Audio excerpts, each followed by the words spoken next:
এই যে একটা প্রক্রিয়া, সংবিধানকে ছুঁড়ে ফেলে দাও, সংবিধানকে ছুঁড়ে ফেলে দাও।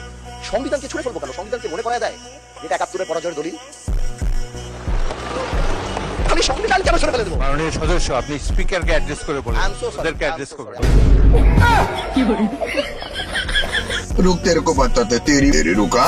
মাননীয় স্পিকার, গণতন্ত্রের জন্য যিনি আপোষহীন লড়াই করে গিয়েছেন বেগম জিয়া, উনি বলেছিলেন যেদিন জনতার সরকার প্রতিষ্ঠিত হবে, যেদিন এই পার্লামেন্ট জনতার সরকারের কাছে যাবে, এদিন এই সংবিধানকে ছুঁড়ে ফেলা হবে। এই সংবিধান ছুঁড়ে ফেলার সাথে স্বাধীনতা যুদ্ধাপরাধীর অ্যালাইন করার যেটার হাততালি তারা দিয়েছেন, সেটির মধ্য দিয়ে বেগম জিয়াকে তারা মূলত হচ্ছে অপমান করেছেন কিনা তারা সেটা ভেবে দেখবেন। যদি এই সংবিধানকে বাইবেল ধরে নেই, এই সংবিধানকে যদি গসপেল ধরে নেই, তাহলে মাননীয় স্পিকার সেদিন বেগম জিয়া জেল থেকে বের হতে পারেন না। মাননীয় স্পিকার সেদিন বেগম জিয়া জেল থেকে বের হয়েছিল অভ্যুত্থানের জনরায়ের ভিত্তিতে। মাননীয় স্পিকার, গ্রামের ভাষায় কথা আছে, বলতে চাই না, যে গান পার হইলে মাঝি কুন্দুলা ভাই, ছাত্ররা আপনাদের নেতাকর্মীরা গত 17 বছর ধান খেতে ঘুমাইতে হয়েছে। মহাসচিব কান্না করে বলেছে তাদের নেতাকর্মীরা ঢাকায় এসে রিক্সা চালিয়ে জীবন নির্বাহ করত।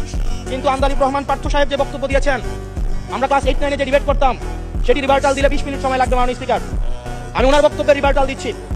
উনি বলেছেন ৭২-এর সংবিধানের কিছু কিছু বিষয়কে ওনারা সম্মান দিয়েছেন। তার মানে কিছু কিছু বিষয়কে ওনারা সম্মান দেয় নাই। তার মানে এই অভ্যুত্থানের পরে এই সংবিধানের কিছু অংশ ওনারা মেনেছেন, কিছু অংশ ওনারা মানেন নাই। ওনারা কেবল ওই অংশটাই মেনেছেন যে অংশটা ওনাদের পক্ষে গিয়েছে। মাননীয় স্পিকার, যদি আমি এই সংবিধান মানি, তাহলে এই অন্তর্বর্তীকালীন সরকারের বৈধতা প্রশ্নবিদ্ধ হয়। মাননীয় স্পিকার।